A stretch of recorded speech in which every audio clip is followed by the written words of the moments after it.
Everyone's selfishness is killing people. And I'm talking in regards to the hantavirus, the virus that is caused by rat droppings that was found in the cruise ship that is currently in the Atlantic Ocean, if I'm correct. And the thing is about cruise ships is that and the thing about cruise ships is before you enter, you are supposed to sign a contract that will say that in short terms, that would say that the cruise is not liable for any death, illness, or any sort of injuries that happen once you are on the cruise ship. And many people like myself have disregarded these kind of things just because it's commonplace, and obviously the crews wants to protect themselves.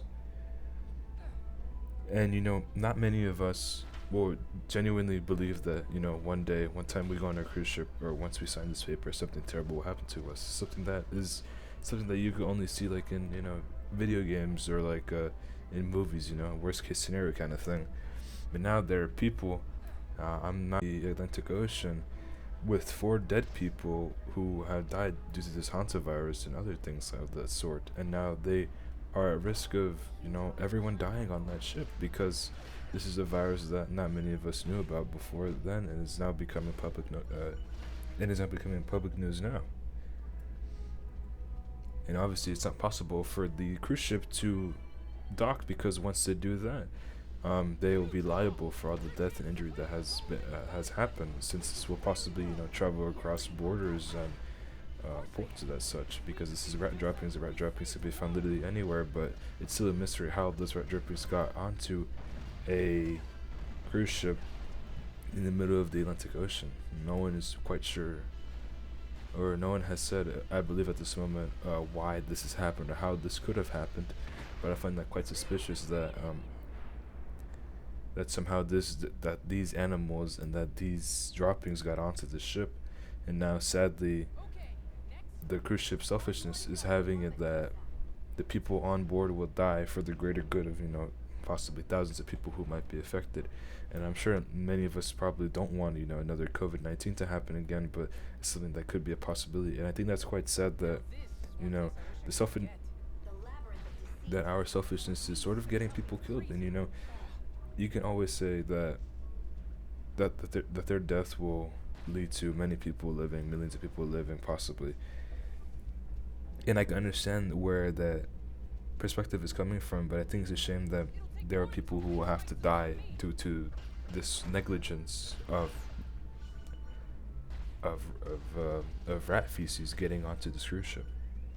And another thing that I think is quite interesting and quite sad is that companies back in the day, like in the 70s and 60s, they genuinely cared about their workers, and I would say now they don't.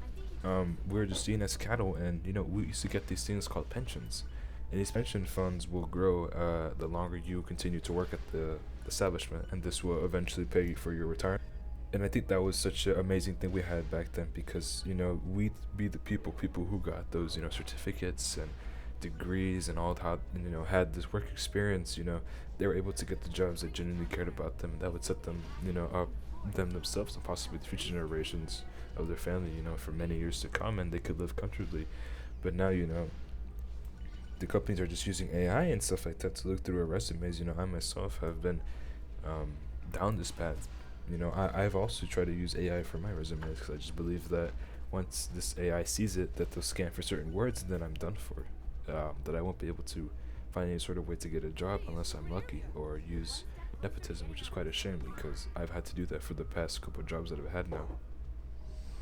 I've had to do, the lives of people are being bought and sold based on what a paper says or an online form says about their work experience. These people's lives of working at different establishments, are literally scanned through maybe like a handful of minutes, and then they're decided they're overqualified, or they don't qualify for the jobs, or there's just something that for some reason like a keyword is missing.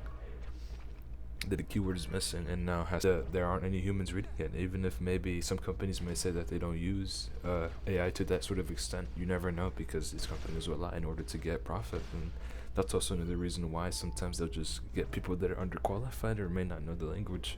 And I don't mean any harm to them, but they may end up getting the job because they're able to work cheaper, and they'll be much more willing to follow instructions and demands that are much more severe than someone who is genuinely capable of doing the work,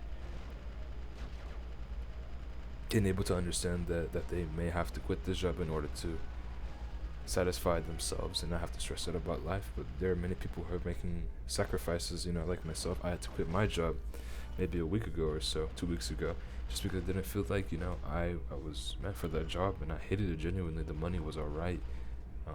It was a terrible work environment, I would say.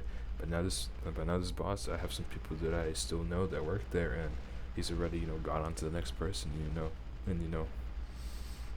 and the thing is, to him, and I'm sure most of the many people that I work there, I'm not too sure. This is just only my bias, but I just saw myself, and they probably see myself, and they probably see me as nothing more than an asset, something that could be used and possibly a liability if I were to get injured at work. And I have, but I was naive at the time and quite scared for me to speak up, and now I regret that, because I could be in such a different place in my life right now. I was willing to not be scared and talk about what I thought was an issue at work. And sorry if I'm sort of bouncing around, but and it also uses the information that we have on our resumes and like literally everywhere, on the internet, social media, all these kind of things. And it spreads them like literally worldwide. So now there are millions of companies who will, sell your information, and then boom, now you have scammers looking at your stuff and calling you, and it's just so hectic day to day. I've had that issue as well. And like I said before, we're literally a means to an end. We're just cattle to the corporations that just care about their profits. We are going to die due to corporate greed, and this is something that I don't think will change for many years, because the people in power will continue to be in power, because this revolving door of government agencies. And the thing is about myself, I'm be talking about these topics, and I genuinely do think this is a pressing issue, but I'm genuinely no better. I've made very selfish decisions that I do regret now, and sometimes some of them I don't regret, because I'm genuinely not perfect, and I never say that I ever will be. But at the time when I was younger in high school, I thought that money will save me in a way that I'll be able to buy time with my family, or I'll be able to buy things that I thought would let me impress other people, like cars or jewelry or something of the sort.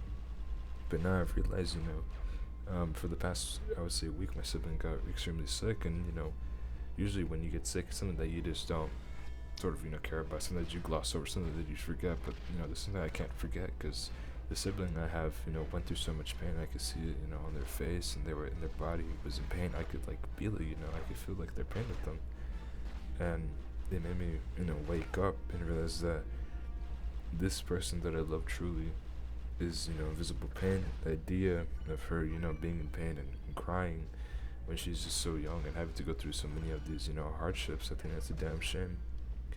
And I knew that if this were to escalate into something worse, that no amount of money would help me get the time that I could have got with her before she was able to get sick. But luckily, she was able to recover and everything is good, so that's a great. But that this amount of money, no amount of money, will give me the time with the family when we need each other the most. And I lament that as a society that we've become so materialistic and sort of drifted from our families and become engulfed by our greed of materials, whether it's clothes, in order just to seem popular. And I think it's something that's sort of slowly starting to be spoken about more.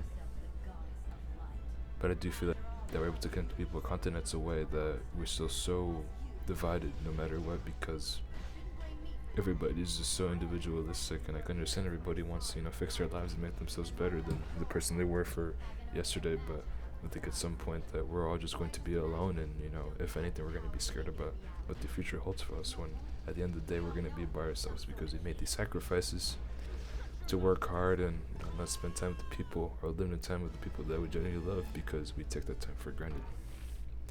Thank you for watching.